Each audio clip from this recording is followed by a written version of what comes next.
මේ තියෙන්නේ ඒ බීජේ. Okay.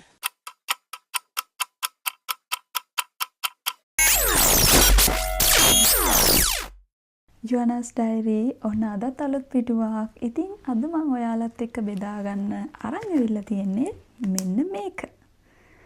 මේකේ නම ඇවිල්ලා ප්ලම්ස්. ඉතින් මේ ජපන් වලින් කියනවා නම් මේ ප්ලම් වලට කියන්නේ පුරාමු කියලා. ජපාන්, කොරියා, චයිනා සහ යුරෝප් කන්ට්‍රීස් ගොඩක මෙන්න මේක වගා කරනවා. හැබැයි මේ කියන්න ඕනේ දැන් මේ රතු පාට විතරක් නෙවෙයි තියෙන්නේ. කොළ තියෙනවා, කළු පාටට හුරු දම් පාටක් තියෙනවා, කහ. මෙන්න මේ කියන පාටවල වලින් ප්ලම්ස් වර්ග ගොඩාක් මේ ලෝකේ තියෙනවා. මේ සමර් එක නිසා ජපානයේ අලුත් පළතුරු වර්ග ගොඩක් මාකට් එකට ඇවිල්ලා තියෙනවා. ඉතින් මේ කොළ පාටයි රතු පාටයි තිබුණේ.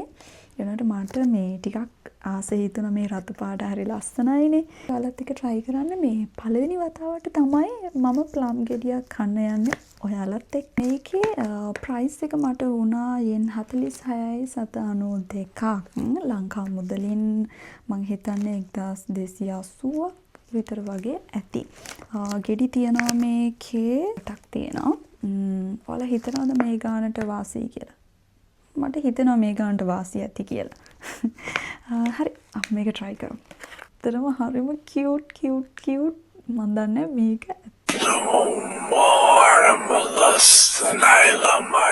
මේක මේ පීච් වර්ගයක් වෙන්නේ නැති කියලා මට හිතුණා. ඉතින් ඊට පස්සේ මේ ආයෙත් මේකේ පාට දැක්කමත් හිතෙනවා මේක ඇපල් ගෙඩියක්ද. ඊට පස්සේ මේ බලපුවාම තිබුණා මේක ප්ලම් ගෙඩියක් කියලා. ඔන්න හොදගෙන ආවා. ඉතින් මම මේ කපන ගමන් ඔයාලට කියන්නම් මේකේ තියෙන ගුණ ගැන. මේක ඇවිල්ලා මේ විටමින් C බහුල පළතුරක්. ෆයිබර් තියෙනවා. පොත්තේ පොටෑසියම් ඇන්ටිඔක්සිඩන්ට් තියෙනවා කියලා කියනවා. ආහාර ජීර්ණ පද්ධතියට, බඩවැල් වලට ගොඩක් හොඳයි වගේ. මේකේ ගොඩක් ජලය අඩංගුයි. අපිට මීදිලා තියෙන්නේ මේ හරි ඔයාලට පේනවා ඇති මේකේ මැද කහ පාට. තව සමහර මේ ප්ලම් තියෙනවා ඒ වල මැද රතු පාටයි. ඉතින් මේකේ කහ පාටයි. මේ ඔයාලට උනත් පේනවා ඇති මේ ඉස්ම ගොඩක් මේ වැඩි. මේක කාලා බලමු මේක කොහොමද කියලා. තව එකක් කියනවා නම් මේ පීච්, එතකොට චෙරි, ඇප්‍රිකොට් වගේ පළතුරු වලට ටිකක් නෑකම් කියන පළතුරක් තමයි මේක. සමහර අය හිතනවා මේක මේ පීච්ද කියලා. මේක පීච් නෙවෙයි. මේක ප්ලම්. හරි.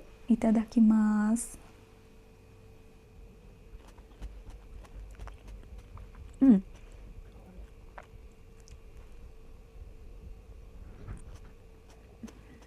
පොත්ත ඇඹුල් වැඩි. පොත්ත ඇඹුල්. පොත්ත අයින් කරලා කාලා බලන්න.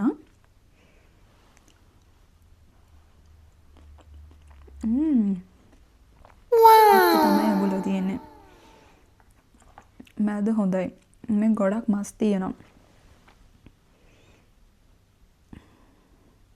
ගොඩක් මස් තියෙනවා. හොඳයි. රසයි. Nice.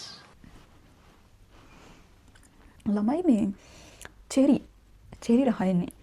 මේ අර ලංකාවේ තියෙන රතු පාට චෙරි එකක් මේ වගේම හැඩේ තියෙන චූඩි චෙරි එකක් තියෙන රතු පාට අන්න ඒකේ රහයන්නේ.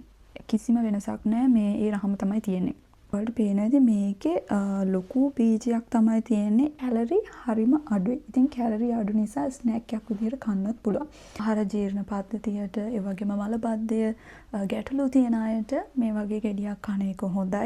දියවැඩියාව පාලනය කරන්න, ඒ වගේම කැන්සර් තත්ත්ව පාලනය කරන්න, අඩු කරන්න. මේක ෆ්‍රෙෂ් විදිහට නෙවෙයි. මේක ඩ්‍රයි විදිහටත් එනවා. ජපානයේ ජෑම් විදිහට, කෙක් වලට, සිරප් විදිහට, බීම වර්ග ගොඩක් මේ හදනවා. මේක ජපන් ජාතිකයෝ මේ තෑගි විදිහටත් දෙනවා. ජුනි අගෝස්තු වගේ කාලය ඇතුළත ඕනම සුපර් මාකට් එකක මේ ප්ලම් කන්න පුළුවන්. ෆ්‍රිජ් එකේ දාලා කන්න පුළුවන්. එතකොට තව ටිකක් රහ වැඩි. ගෑස්ටික් තියෙන කෙනෙක් නම් සාමාන්‍යයෙන් මේක හිස් බඩට ගන්න එපා. මොනාහරි ආහාරයකින් පස්සේ මේක කන්න. ලකුණු මෙන්න මෙතන. ඉතින් ඔන්න අද පිටුව ක්ලෝස් වෙන්න යන්නේ. මගේ මිනි බ්ලොග් එක හොඳයි නම් මාව සබ්ස්ක්‍රයිබ් කරන්න, ඒ වගේම කමෙන්ට් කරන්න. ඔයාලා කාලා තියෙන පාට වර්ග මොනවද?